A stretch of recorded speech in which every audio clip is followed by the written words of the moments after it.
Alam niyo, napaka-powerful ng pera. Kaya tingnan mo mga Pilipino, lokong-loko sa loto. Taya ng taya sa loto. Pag umabot na naman ng 100 milyon, napila tayo dyan. Think about it, ha? Kaya ka tumataya sa loto kasi gusto mo yung 100 million. Pero ano mo yung 100 million? Papel lang yun eh. Ang gusto mo talaga yung mabibili ng papel na yun. Yun talaga gusto mo, hindi talaga loto, hindi talaga pera. Ang gusto mo comfort, ang gusto mo peace. Eh ba't di ka na lang dumiretso sa Diyos, humingi ka ng peace, libre pa.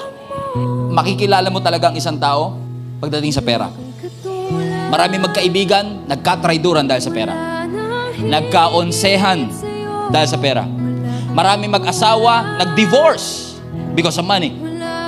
Maraming churches bumagsak because of money.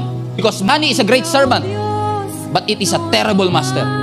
Gusto mong sundin ang sistema ng mundo na magpakahirap ka para magkaroon ka ng pera para lang mabili mo yung mga bagay na gusto mong bilhin para ma-impress yung mga taong hindi mo naman gusto? Sige.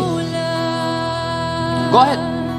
Pero kapag pumunta ka at napunta ka sa sitwasyon kung saan kahit pera mo wala nang magagawa, pag nagkaroon ka ng sakit na kahit pera mo hindi kayang gamutin, at pag nagkaroon ka ng kalungkutan na kahit pera mo hindi ka kayang pasayahin, at pagkaroon ka ng troubled heart na kahit pera mo hindi kayang ayusin, you will start to realize that life is not just about money.